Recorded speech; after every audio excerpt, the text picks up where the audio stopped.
Então, a leitura dessa semana foram 3 livros, né? O Espelhos da Alma, Momentos de Saúde e Consciência e O Homem Integral, né? Então, a Joana, ela nos traz alguns temas assim recorrentes da nossa atualidade, né? Esse momento que a gente está vivendo, a forma como a competição, a questão do materialismo, ela afeta, né, no nosso desenvolvimento. Ela retoma, então, essas questões, né? E foi sincrônico, né? Porque no Espelhos da Alma é o Marlon Radical, né? Que é quem fez o capítulo, que é justamente de quem eu mais trouxe, né, informações, porque ele fez uma palestra, algumas palestras lá em Curitiba bem interessantes, né? E ali ele até pincela algumas das coisas que ele costuma falar, né? Nas palestras dele, que é bem a dinâmica dele. Ele é psicólogo junguiano também, então vem nessa linha aí da Joana, desses estudos psicológicos, né? E daí no outro a Joana fala um pouquinho essa questão do autoconhecimento de novo, né? Que é o que ela trabalha bastante, a questão de como a gente acaba, via de regra, projetando nos outros e como nos relacionamentos, né, a gente acaba mostrando um pouquinho do que a gente tem dentro de nós mesmos, né? Que ela vai falar que nesse relacionamento interpessoal tu acaba demonstrando como tu tá dentro de ti, como tu tá em relação ao próximo, né? E a forma como as tuas emoções estão equilibradas ou não. Então, vamos começar, então. Tem eu grifei aqui, o que me chamou a atenção, que me deixou até um pouco triste, assim, que ela coloca: o homem apresenta-se doente, e a sociedade, que ele é o corpo grupal, encontra-se desestruturada, em padecimento total. Eu achei tão forte, tão para baixo isso aí. Em princípio, eu trocaria o doente por esse nosso processo de crescimento, de evolução ainda, e não doente.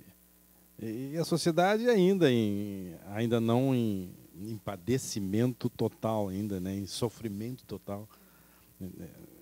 Eu gostaria que fosse assim, em estruturação, na busca da estruturação ainda, e não como padecimento e não como doente, né? Mas, enfim, me chamou a atenção essa colocação dela. Qual é o livro? O Homem Integral. O Homem Integral. Vamos ler desde o início. Na página 7.1. Para a gente refletir desde o início, pode ler para nós, Flávio, para a gente dar uma...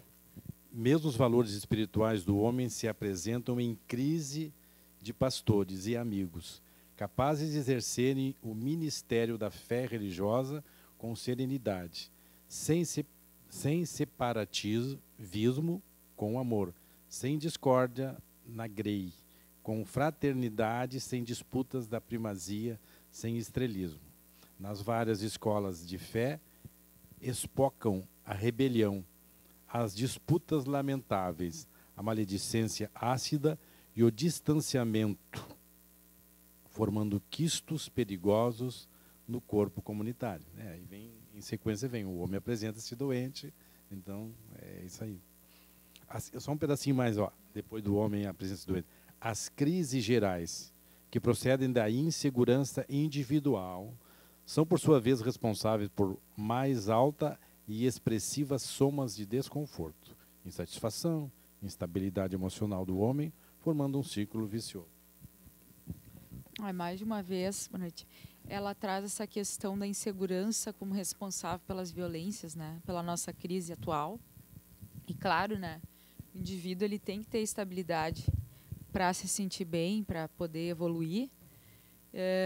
E vocês concordam, assim, que o homem está doente, que a nossa sociedade está doente, né? Por que tu acha, assim, Flávio, que tu se chocou com esse termo que ela usou? Não, é que para mim me transparece que quando tu está doente é porque tu já estivesse bom, aí tu adoeceu, aí tu piorou, então parece que tu melhorou, depois tu ficou doente, né? Então isso que me chamou a atenção, que nós viemos dentro de um processo de evolução, nos melhorando, mas daqui a pouco eu recaí. Eu tive uma gripe muito forte, eu melhorei, depois eu recaí dessa gripe. Então é isso que me chamou a atenção. Eu sempre colocando a forma que num processo evolutivo natural, de não retrocedermos, não ficarmos doentes. Estamos nos melhorando da gripe, já não estou mais com febre, eu já estou conseguindo respirar melhor e eu continuo me melhorando. Eu estou saindo, quem sabe, da doença num processo de melhoramento. e não estando ainda doente. É isso que eu entendi. Sim. É que quando a gente pensa assim em termos de progressão, né, a gente vê como a doença uma fraqueza. E a gente tem aquela máxima de que o espírito ele não evolui, né? O espírito só evolui. Só que o espírito ele estaciona. Ele às vezes tem parece uma evolução, mas às vezes ele não está bem evoluído, né?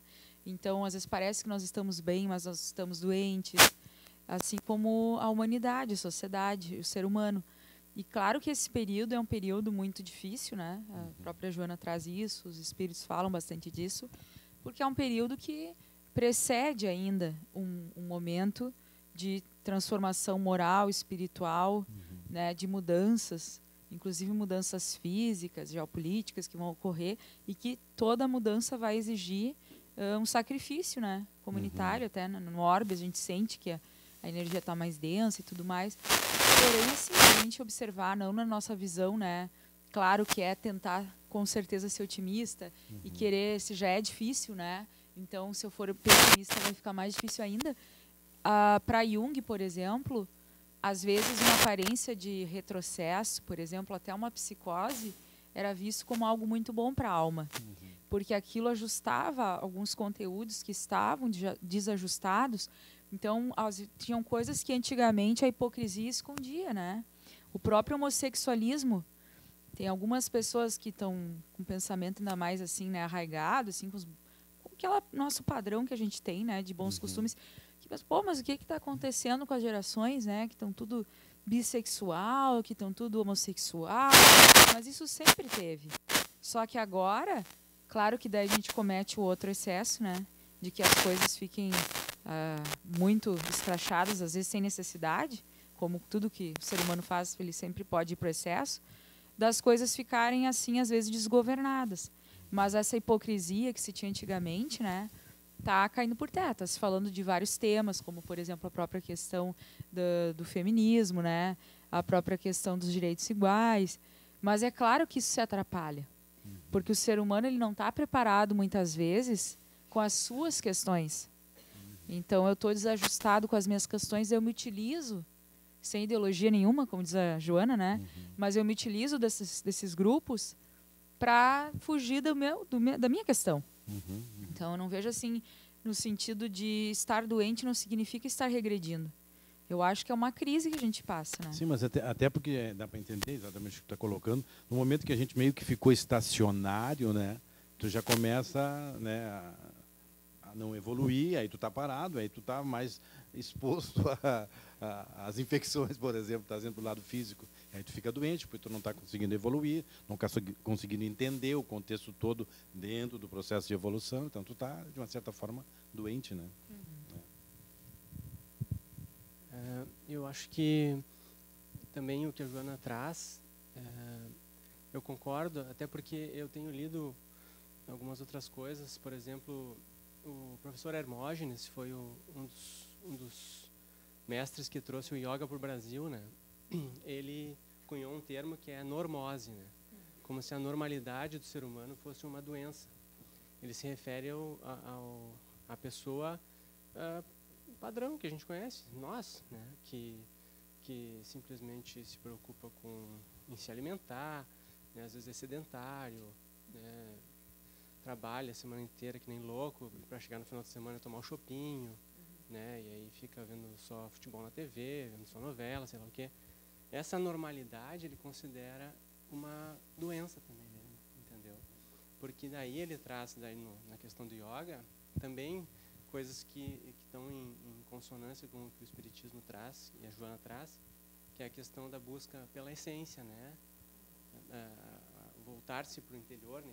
Que a filosofia do yoga também, né? Ensina isso, né? Então, eu acho que também nesse sentido ela coloca também, porque o homem normal, o homem padrão é um doente, né? Nesse sentido, né? É gordo, é sedentário, né? Se alimenta mal, bebe demais, trabalha demais, fuma, usa droga, né? Só pensa em sexo. Então, eu acho que é nesse sentido também.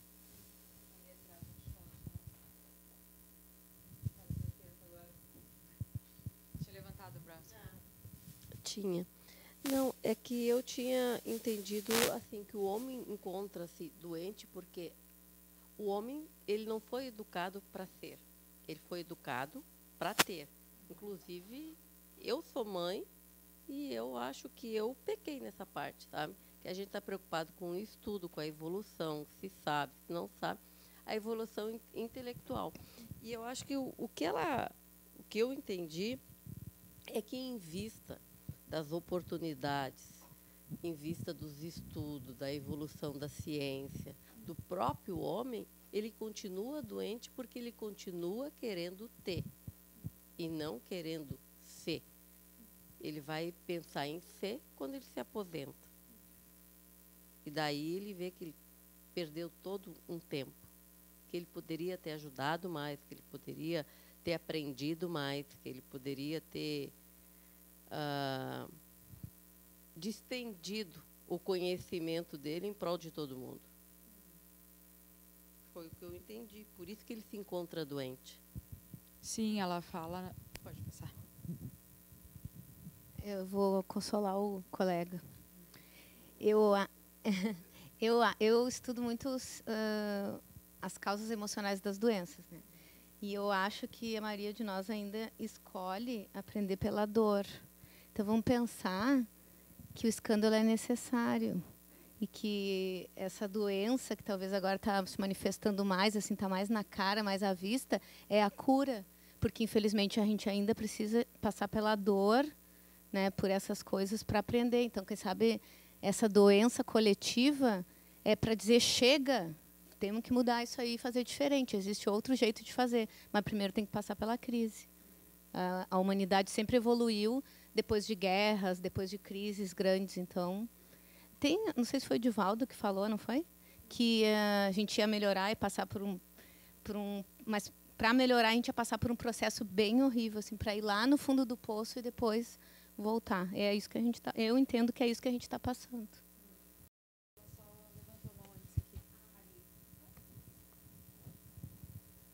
Eu queria pegar o gancho, voltar um pouquinho no que o Marlon coloca lá no Espelho da Alma. Ele faz uma analogia. Ele é bem duro também, assim, bem forte, dizendo que não te ilude, né? A gente ainda é muito mal, a gente é egoísta, ciumento. A gente está muito longe de qualquer coisa, né? Não pense que um passinho que tu deu à frente já te coloca numa condição. Então, tu leva já um choque quase como esse do doente. Mas ele faz uma analogia que eu acho bastante interessante, que é com da escola, né? E daí eu disse assim, bom, isso suaviza o que tu colocaste no início, pensando eu lendo Leia com ele. Quando uma criança ela inicia o seu processo de alfabetização, ou seja, ela está lá na primeira série, ninguém vai criticá-la, né, por não se equiparar a alguém que esteja na universidade. E nem ela pode entrar numa crise, ela até nem tem essa noção de dizer assim, puxa, eu sou uma coisa porque eu não tenho o conhecimento ou a experiência de alguém que já está na universidade ou até adiante. E nessa caminhada evolutiva, é assim que a gente tem que entender. Sim, nós estamos num desses estágios, talvez não a primeira série, mas ali a gente não conseguiu ainda completar o ensino fundamental. E as várias crises com que a gente vem passando e que foi trazendo a evolução da humanidade, vamos entender que era o passar de uma série para outra. E sendo que muitos de nós escolheu não seguir, ainda ficou lá na segunda, ou seja, não retrocedeu, mas estacionou, né, até se firmar e conseguir ir adiante. E esse momento atual, eu percebo que seja novamente isso. Talvez a gente esteja no final de um ensino médio, né, almejando ali um ensino intermediário, e sim, essas questões ficam mais fortes, a gente vai ser puxado de uma forma mais intensa, né, nesse processo da evolução. A gente fica meio assim chateado, puxa, é muita coisa, talvez eu não dê conta, ou está sendo exigido demais, olha para uma turma, talvez a gente esteja naquela turma assim, que escolheu ir devagarinho, não estudar, está muito em recuperação, o professor está lá se estressando, e é mais ou menos assim, a gente está sendo meio que puxado ou empurrado nesse processo da evolução. Só que a gente tem que compreender que é natural, né? todos vão passar por ali, então esse é o nosso estágio, talvez para entrar na regeneração, sim, que é ter tudo que já foi visto até então, mas de uma forma mais intensa, ou seja, tentando não depurar, mas lapidar, né, aquilo que precisa ainda para que a gente esteja apto a seguir adiante. Então, por mais que gere esse desconforto, a gente não quer, né, olhar, ou às vezes a gente olha para o lado e vê coisa muito pior e não quer aceitar de que a gente faz parte daquilo também. A gente pode ter melhorado em alguns aspectos, mas tem parte nossa que está ali ainda, pelo menos a gente vibra mentalmente e que ajuda a formar todo esse cenário. E que tem que trabalhar, mas sem esse desânimo, sem achar que, puxa, eu não sou nada porque eu não tenho ainda o conhecimento, ou nós não estamos no estágio dos mundos felizes e coisa e tal, né? Então, dá uma suavizada um pouco nisso. Só para dar uma sequência exatamente do que ela está dizendo, que aqui colocado, ó. O homem é um ser inacabado, que a atual existência deverá colaborar para o aperfeiçoamento a que se encontra destinado. Pois olha, eu tantas vezes me manifestei aqui dizendo que a Joana me proporcionava um futuro de alegria, né? E ao ler esse texto da Joana, fiquei muito chateada com ela. Estou sendo franca. As reações foram muito intensas. Como eu sou, naturalmente, né? Por que chateada? Eu fiquei muito chateada com a Joana. Porque eu achei, quando eu li o Marlon, eu achei que ele, concordo com a colega, desculpe aí, eu não me lembro teu nome, com a Karen. Eu acho que ele abordou a mesma coisa, mas eu acho que talvez ele tenha intelectualizado mais, não sei, não me feriu. E ao ler a Joana, eu digo, eu não acredito que tu está fazendo isso. Acho que é uma questão de ponto de vista, como diz no Evangelho, né? Tu pode, qualquer coisa, tu dá um ponto de vista no avaliar. E sempre quando eu leio, não sou nada, não entendo nada de Joana, mas já li bastante Joana. E sempre tive aquela coisa assim de dar um sabor de evolução, né? E aqui não, aqui foi só para baixo. O que tu achou que ela... Eu achei ela derrotista, eu achei que ela foi... eu achei que ela foi derrotista, assim. Quer ver? Deixa eu ver se eu consigo me expressar de outra maneira. Eu estava assistindo alguma coisa do Haroldo neste fim de semana, nem me lembro especificamente o que era, e aí ele falava da importância... era sobre comunicação social e o espiritismo, como é que deve ser. Então, ele falava, numa entrevista, da importância que é no comunicar a doutrina, que seja uma coisa interessante, leve, verdadeira, mas que seja interessante, leve, que te motive a... Tu não podes falar da doutrina, do evangelho, de qualquer coisa, de forma que seja uma... Está vendo? Olha aqui, ó, isso aí é ação e reação. Te rala. Não, tu sabe que é ação e reação, mas tu tem que explicar. A amorosidade tem que estar sempre presente, e isso depende do comunicador. Eu senti falta de amorosidade nela aqui. Eu que vivia dizendo que ela era amor puro. Vai ver que eu nem tenho mais TPM, mas... Vamos ver. Acho que tem um sabor de, assim, ó, tá tudo muito pesado, tá todo mundo mal. Eu concordo com o Flávio quando ele diz assim, eu ouvi o jeito do Flávio absorver o capítulo aqui, como, por aí, assim, ó, como uma coisa muito...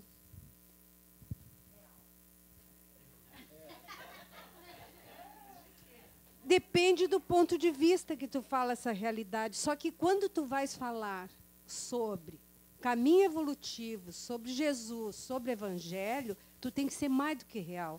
Tu tem que ter amorosidade, porque senão tu não passa isso. Eu não quero ver da forma que não me motive a ir adiante. E a Joana, a primeira vez, me deu essa ideia. Obviamente, eu devo estar enganada na leitura, por isso que eu estou trazendo. Sim.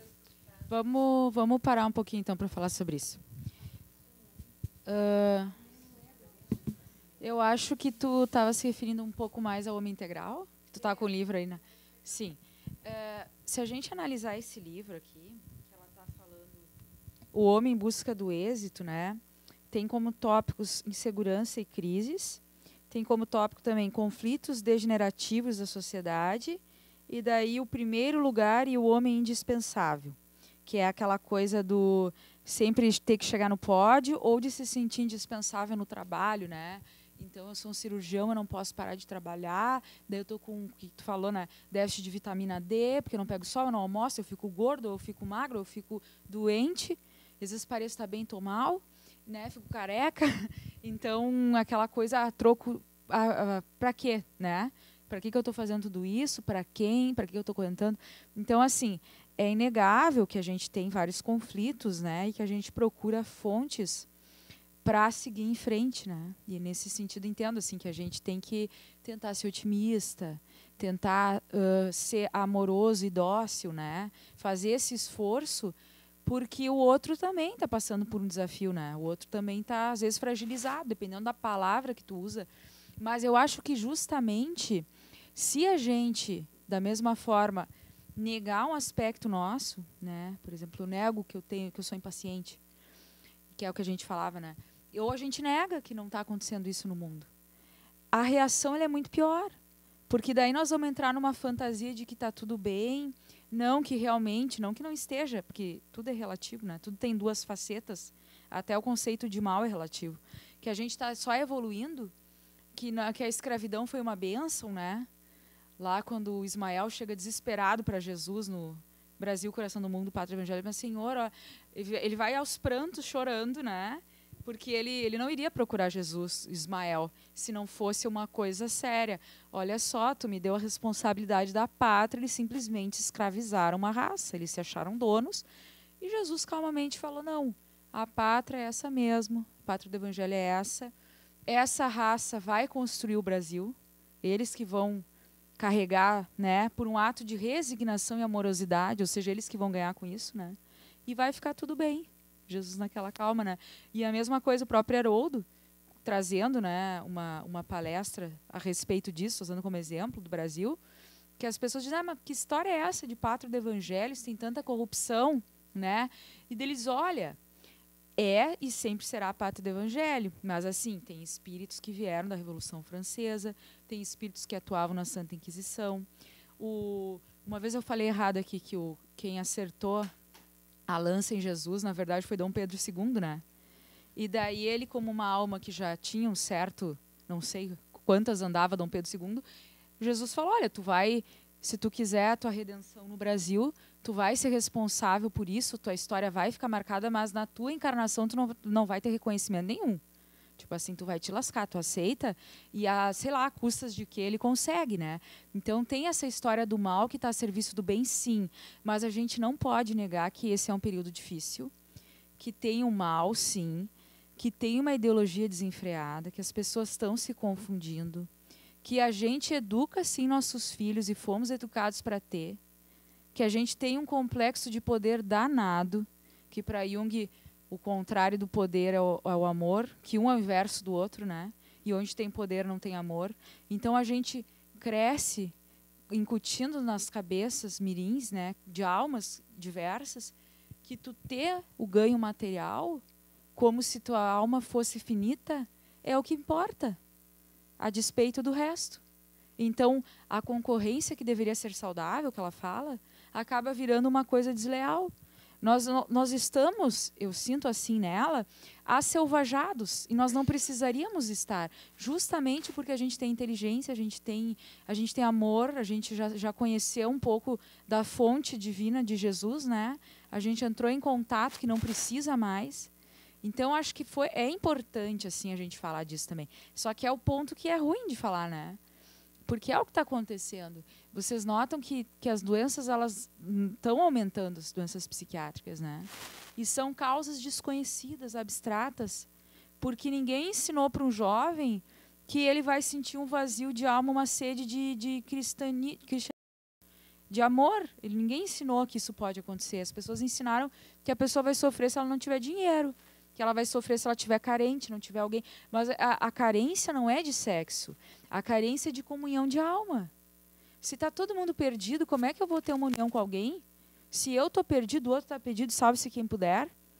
E daí nós estamos numa psiquiatria completamente materialista, numa psicologia marqueteira, muitas vezes. Estou sendo assim dura a propósito, porque daí eu quero procurar então alguém para curar minha dor, e aquele que é para me curar está mais doente do que eu. Não é um nem dois, né? E nós também caímos nesse cerco se a gente não fica vigilante, porque a Joana vem falar, daí vem as pessoas e ela bota em itálico e vomitam seus problemas, e se tu tá desatento, daqui a pouco tu também tá xingando os outros, tá irritado. E tá dizendo que vai vir o salvador da pátria, que nós vamos fuzilar todo mundo, ou que nós vamos fazer sei lá o quê.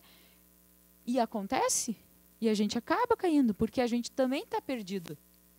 Ninguém nos disse que a gente tem que se conhecer, que as palavras têm poder, que aquilo que a gente ouve, que as coisas que a gente emite é o que fazem o mundo girar, e não só uma matéria por si só, né? Que a gente não é só átomo. E querendo ou não, a gente pode até estar estudando e estar tentando ser otimista, e sim, e tem que ser, porque a gente tem que dar o melhor de nós, a nossa encarnação, só que está no nosso inconsciente. A gente cresceu com a rigidez nas escolas, a gente cresceu numa cultura hedonista, né, e hipócrita, em que a gente dá mais valor para a pessoa que está bem vestida, que usa palavras rebuscadas, intelectualismo, em pesquisas às vezes esdrúxulas, do que aquilo que é verdadeiro, porque a gente perdeu a sensibilidade. Entende? E daí se publica não sei quantas coisas por dia, e não porque todas as pessoas gostam daquilo que estão fazendo, mas porque tu entra numa academia que diz que tu é obrigado, porque senão tu não vai ser professor. Então, assim, claro que a gente está em crise, né? E não é bom, é horrível. Daí a gente quer quem é o culpado, né? Não vamos tentar pelo menos falar de uma forma melhor. Acho que sim, a gente tem que tentar, mas é muito difícil. Porque é o sofrimento, e o sofrimento é real, aquela coisa. Eu posso gostar de frio, mas eu sofro frio. Né? Eu posso gostar do frio, de fato, mas eu estou sofrendo. Então, o sofrimento a gente está sentindo na pele. Por mais que eu me esforce, né? E a gente sabe que nem todo dia a gente está bem, né? Nem todo dia a gente está bem. Então, tem dias que realmente é suportar essa densidade nossa mesmo. É livrar-nos do mal que ainda reside em nós mesmos.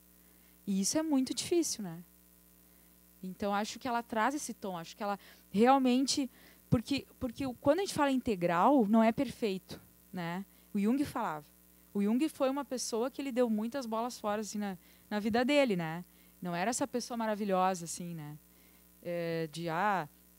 Tu pensa um filósofo, uma alma iluminada. Não, ele tinha o jeitão dele, ele era neurótico, ele ficava só meia hora com os filhos, Deus lhe fazer barulho, traições, não sei o quê.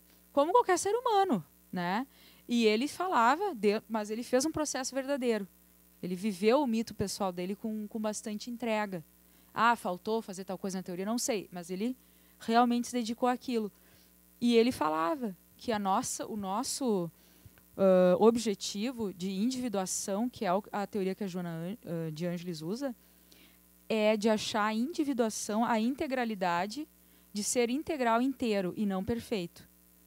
E daí eu poder olhar as minhas coisas, meus complexos, e poder olhar para mim, sabendo que eu não vou alcançar o total de tudo, mas estar inteiro, não perfeito, né? Porque como a gente é inacabado, e uma encarnação é muito pouco para fazer todo esse trabalho, e a gente está num contexto que está também rápido, a gente tem que dar o melhor, né? Então é o máximo que dá para fazer. E muitas vezes tateando no escuro. Então acho que nesse conceito assim é importante analisar que tem sim coisas que ainda estão bem difíceis, né, no mundo atualmente. Tem muitas coisas que estão. E aí o Marlon fala também, além desse paralelo que ele faz com a escola, né, com o menino da quinta série, comparado com o acadêmico, ele coloca também a comparação da escala dos planetas, né, dos mundos, em que o nosso planeta recém saiu do período primitivo, né? A gente está no estágio de expiações e provas, almejando, chegando de regeneração. Então, no nosso planeta predomina o mal. E nós que habitamos aqui, consequentemente, em nós também predomina o mal. A gente não pode se iludir que a gente está melhor realmente, né? A gente está, assim, décimos, né? Centésimos melhor do que já fomos, né? Mas ainda predomina o mal na gente. E aí que ele fala também, isso que você estava dizendo, que a gente deve buscar aceitar o nosso mal, né? Aceitar e controlar, porque a gente não vai conseguir eliminar, né? A gente não vai conseguir eliminar nessa encarnação. Exato, ter consciência, olhar para a sombra, né? Aceitar a sombra, controlar a sombra, mas eliminar, que às vezes a gente tem essa ilusão, né? Não, eu sou egoísta, amanhã eu vou deixar de ser. Então, aí eu acho que também, se a gente olhar para o texto dela, fala disso, né? O predomínio do mal na Terra, que é o predomínio do mal na gente, e bola para frente, né? Mas aqui no Espelhos da Alma, ele até cita o homem integral aqui, que deve ter alguma salvação dentro do que tu leu.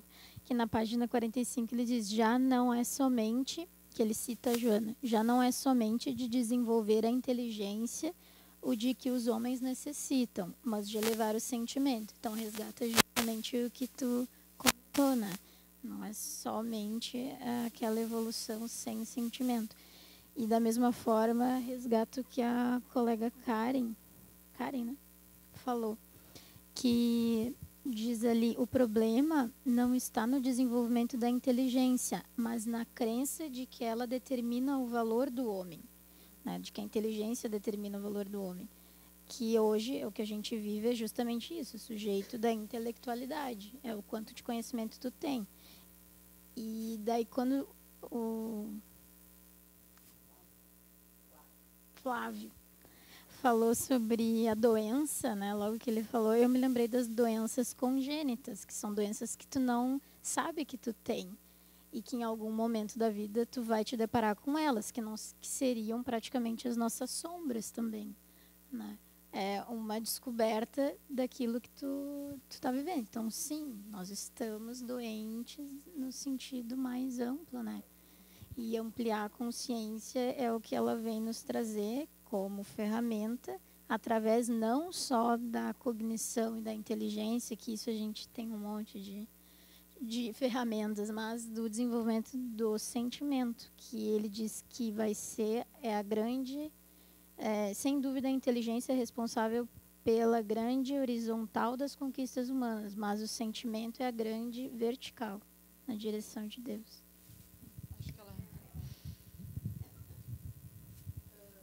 Diante disso que a colega colocou, eu fiquei com uma dúvida aqui, onde o Marlon coloca assim: é preciso saber que nesse processo o intelecto serve como base para o desenvolvimento moral, mas não é a finalidade última. E tem um adendo no rodapé que diz assim: os espíritos afirmam que o progresso moral é consequência do progresso intelectual, mas nem sempre o seguem imediatamente. Pode esclarecer um pouquinho, porque eu fiquei, porque me parece, parece que o moral sempre supera, né? Mas não pelo. Na verdade supera, né? Que a gente traz o evangelho. Que entre as duas, né, que as duas elevam a evolução, a forma moral e intelectual, mas que a moral ainda mais é superior, né, ao sentimento. Uma coisa que o Gelson traz sempre é aquele do livro das virtudes, que ele fala que nós precisamos dos outros talentos porque a gente ainda não aprendeu a amar. Então isso é muito profundo e muito amplo, né? Então, na verdade, a intelectualidade ela é muito importante. O espírito ele não para de estudar, de se estudar. Ele estuda, inclusive, os livros, né? Mas tem o estudo da vida, tem várias outras inteligências que o nosso mundo não contempla tanto, mas que a gente passa estudando. Nós somos seres que estudam, né? Então, e coisas que a gente ainda vai aprender a estudar. Então, na verdade, as coisas sempre, a pergunta que você vai fazer é, isso está a serviço do quê? O que acontece é que nessa ganância desmesurada, na competição no dia a dia, né, a gente acaba criando coisas que tudo bem, tem que ter um estímulo, né? Tu tem que fazer uma coisa sabendo que vai ter uma remuneração, que o teu esforço vai ser levado em consideração. Porém, a gente perdeu o propósito do que seria a evolução da alma, né? Que seria a evolução moral. Porque tu estudando, se a gente estuda e tenta compreender o espiritismo ou alguma outra religião, a gente vai sabendo daquilo, tentar ser melhor. E tentar pôr em prática aquilo que eu estudei, senão não adianta só saber na teoria, né? Então, não adianta, nesse sentido, um tem que estar a serviço do outro, né?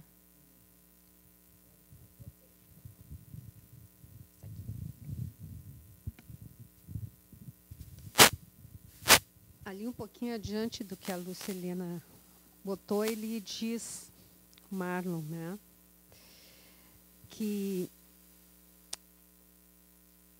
pela educação, não por essa educação que tende a fazer homens instruídos, mas pela que tende a fazer os homens de bem. Esse é o caminho para a felicidade, né?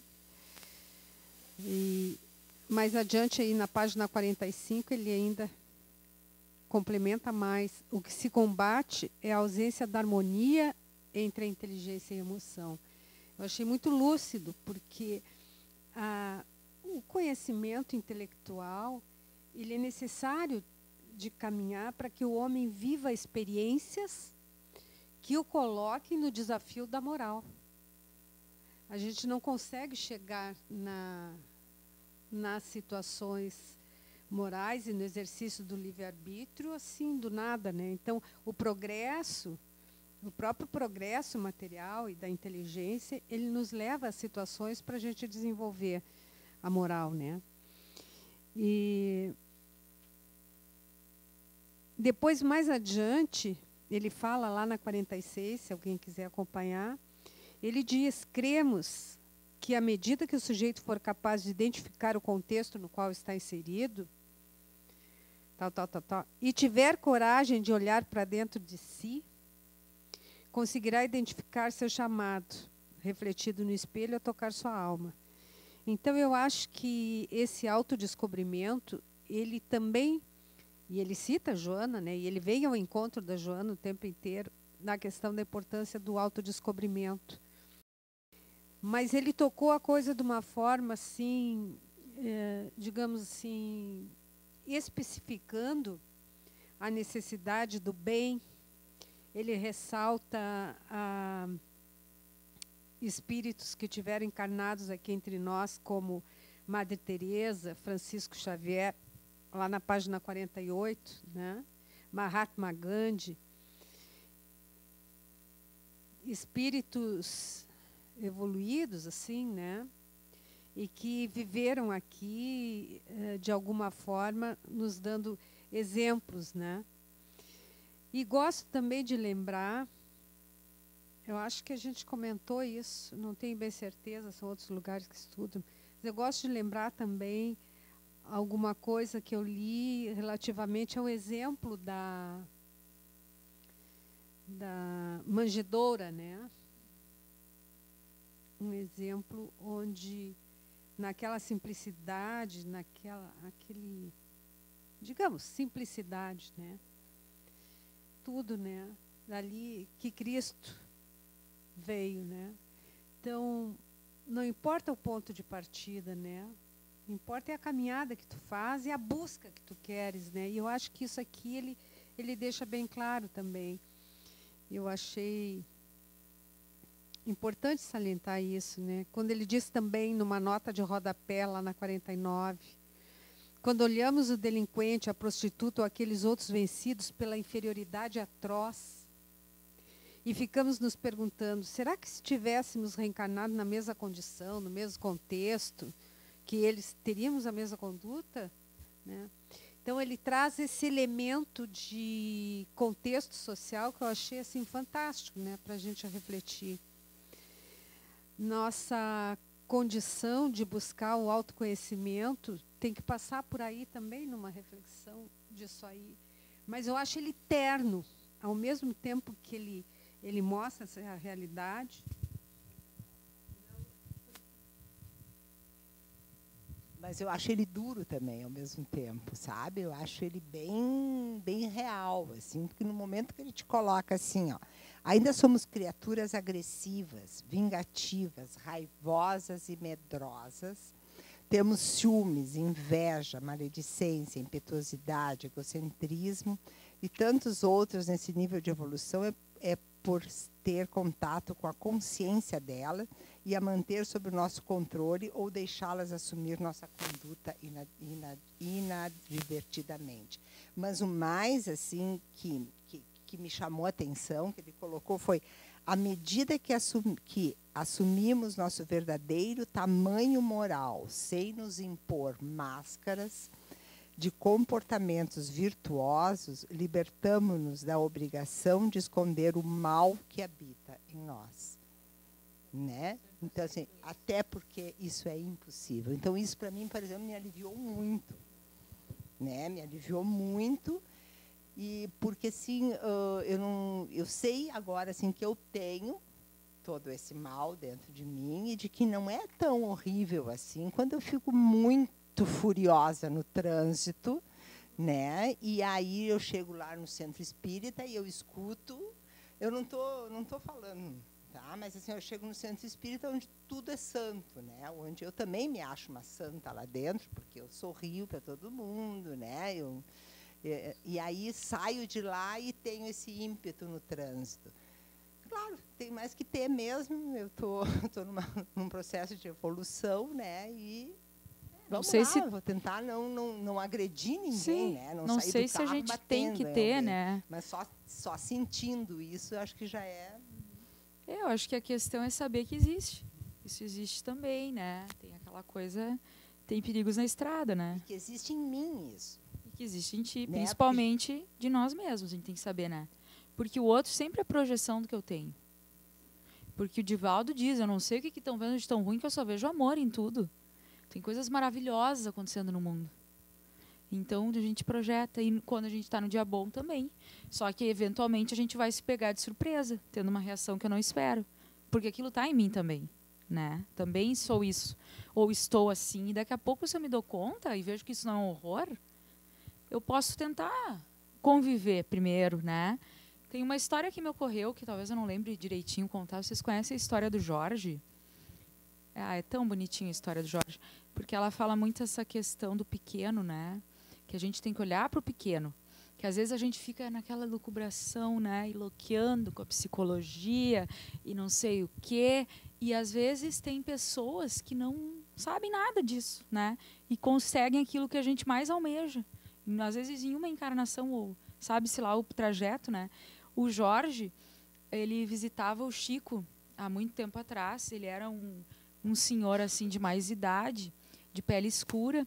Ele era muito pobre, morava numa casa com muita dificuldade, passava muito sofrimento nessa casa. Até desconfiavam que até batiam nele, né?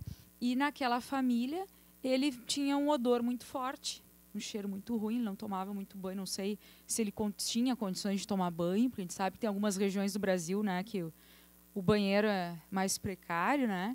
E ele estava sempre assim, com os pés sujos, a boca meio rachada no meio, né? Um jeito muito assim, de senhorzinho, sabe? Sim, senhorzinho. Muito, muito humilde. E ele ia até lá, o Centro Espírita do Chico, fazia uma viagem enorme, com um saco, né? Onde ali ele conseguia doces, pipocas, daí ele amarrava aquele saco, jogava nas costas e levava para a família para dar aquela comida. O que ele conseguia, que um dos poucos que contribuía com o Jorge era o Chico. Daí eram aquelas filas enormes, né? As pessoas tinham pouco tempo, muitas iam e perdiam filhos e viam que não conseguiam ter uma palavra com o Chico, né? Mas o Jorge, ele tinha uma cadeira cativa. Então o Jorge chegava e aquele fedor, e todo mundo dava alguma moeda para ele sair rápido, porque é brabo, né, gente? Pensa uma pessoa ali fedendo no meio de uma multidão, aquilo quente, e ele vinha. E o Chico olhava para ele e ria. E ele ria. E dele beijava o Chico e ficava aquela marca de sangue na bochecha. O Chico nunca limpava. Nem antes e nem depois. E daí o Jorge contava. E aí, Jorge, como é que foi a viagem? E puxava assunto. E todo mundo ali, né? e não vai sair nunca. Conta. E daí, quando achava que ele estava indo embora, depois de um longo período, né, de psicoterapia, ele falava, então, Jorge, conta para nós aquela poesia que tu gosta. Daí o Jorge, né, ficava ereto, botava o único botão do paletó e dizia uma poesia, né? Que ele roubava de uma menina lá do lugar, o caso de um ladrãozinho, né? Menina, use as tranças no cabelo, joga as tranças para a cacunda, não permite, Deus, que eu te leve de domingo para segunda. E daí todo mundo ria, e o Chico ria, eles se abraçavam, e sempre a mesma coisa. E alguém até se perguntava, mas por que ele perde tanto tempo com o Jorge? Se tem gente que nunca vê ele, que nunca consegue, que vem de mais longe, às vezes de fora do país. Daí um dia o Chico falou que a única pessoa que ouvia o Jorge era o Chico. Que ninguém mais ia ter aquela amorosidade que só o Chico Xavier podia ter de entender e olhar para aquela alma e não só dar alguma coisa para ele sair correndo, né? Bom, o tempo passou, né? O Jorge, enfim, veio a falecer numa noite fria, em que ele estava mal agasalhado. E... Oi? Ah, é. E quem conta essa história, que na palestra, ali, as pessoas que conversam com o Chico, fala que sempre pensava, eu vou levar um sapato para o Jorge, porque ele está sempre com esse chinelinho mirrado, né? E daí passou, o Jorge morreu, ele nunca levou o sapato. Até hoje ele se arrepende que ele perdeu essa oportunidade. Então ele fala, nunca perca a oportunidade, né, das boas ideias que vêm hoje. E quando o Jorge morreu, o Chico depois veio falar que na noite do desencarne dele, a personalidade nobre de Jesus Cristo veio buscar o Jorge. Que disse, eu nunca vos abandonarei. Então vocês imaginam. E quando o palestrante, que eu não vou lembrar se era o Nilson, quem era, contou essa história, ele disse que ele estava um dia palestrando, né, no Centro Espírita, e apareceu o espírito do Jorge. E falou, conta a minha história. Sinhozinho, alguma coisa assim, né? Eu não lembro exatamente, era alguma coisa que ele falava. Conta a minha história. E daí ele contou a história do Jorge, e depois ele perguntou, Jorge, mas o que significa essa expressão? Significa sinhozinho. Depois ele explicou, né? Então, essa história aí, eu acho que ilustra muito bem, né, essa questão de que às vezes a gente olha para uma coisa na Terra e acha que a pessoa é relaxada, ou que a pessoa é uma miserável, que ela merece aquilo. E eu vou dar atenção para aquele que pelo menos está limpinho, né? Porque a gente tem isso ainda dentro de nós.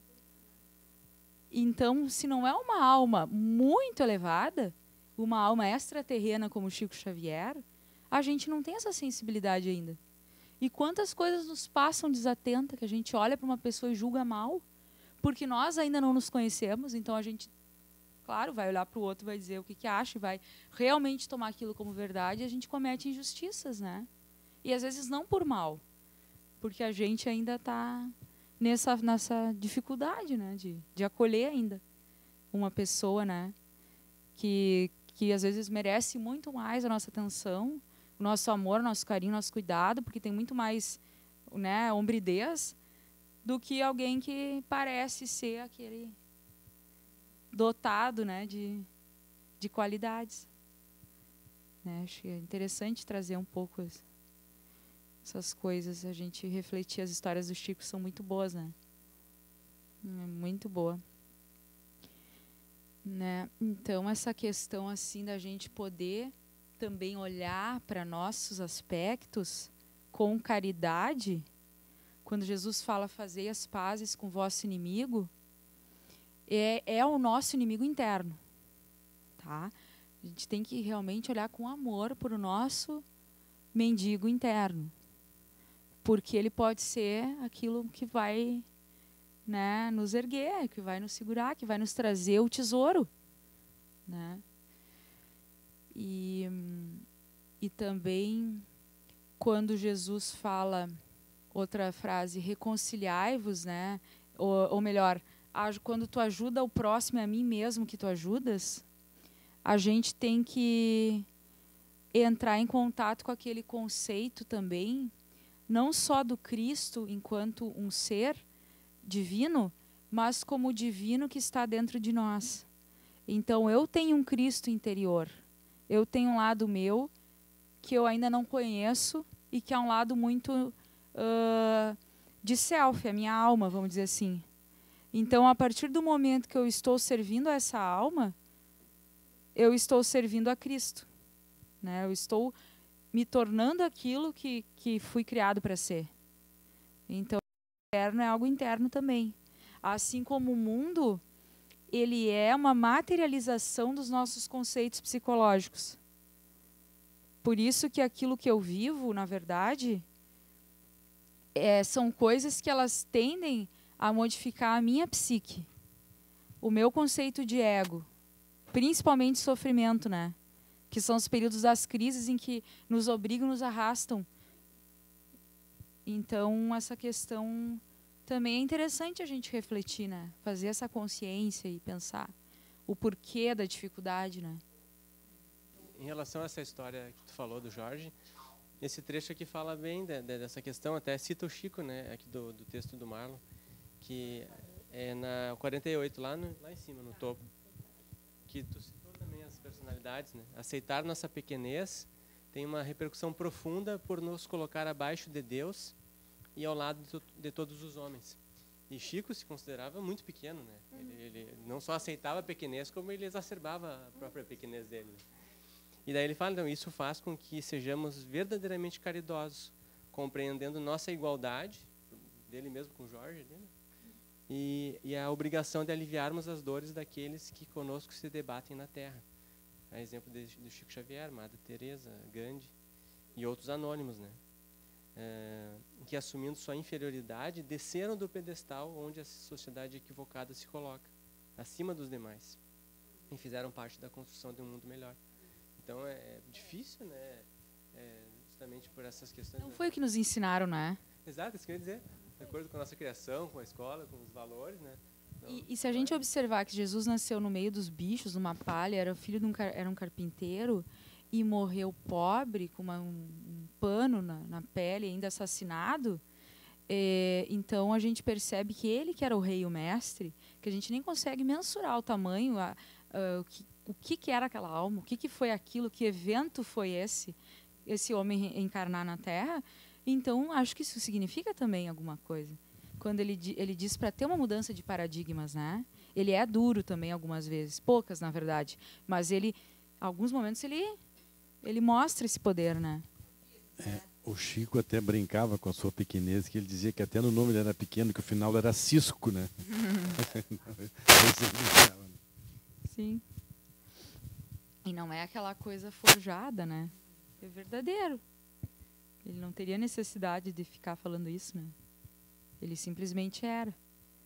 Ele era um servidor e tinha aquela personalidade, né? Dócil, só dele, amorosa, ponderada. Daí essa questão da ponderação, né? Por mais que a gente tenha uma visão de que alguns são calmos, alguns são tranquilos e alguns são agitados, a maior parte das vezes é persona, né, gente? Porque a gente sabe que equilibrado tem poucos. Por isso que tem aquela brincadeira de perto ninguém é normal, né? De médico louco todo mundo tem um pouco. Porque, no fundo, nós somos uma racinha desequilibrada. Então, quando ela fala que o caminho é a ponderação, esse tem que ser nosso objetivo. Mas, para isso, eu tenho que aceitar que talvez eu não seja, né? Esse anjo. Que eu sou, porque a gente é só olhar, por exemplo, no trânsito, por exemplo, numa discussão, por exemplo, numa reação. Nós temos isso. Então, tentar buscar, daí ela traz a ponderação como um pré-requisito para a alegria. Porque o ideal seríamos ser alegres, né? Então, essa ponderação tem que ser o nosso trabalho a realizar. E daí, por isso, se conhecer é difícil, né? Mas não é impossível. Nós estamos aí justamente porque acreditam em nós, né? Acreditam que a gente pode realizar. Acho que isso aí que tu está dizendo, eu me lembrei do texto do Marlon, quando ele diz, tá, tudo bem, está ali o mal, basta tentar controlar o mal. Eu acho muito lúcido isso, é lá onde ele fala controlar o mal que habita em nós, né? Então, somos criaturas agressivas, vingativas, etc., etc., né? É poder ter contato e consciência delas, né? E as manter sob o controle. Eu até poria assim, sob algum controle, né? Então, eu acho muito lúcido isso. Acho que vem ao encontro do que tu estava dizendo. Então tá, gente. Então vamos seguir na jornada do herói, tá? O outro próximo item. A jornada do herói, dos Espelhos da Alma. Acho que é o capítulo 7.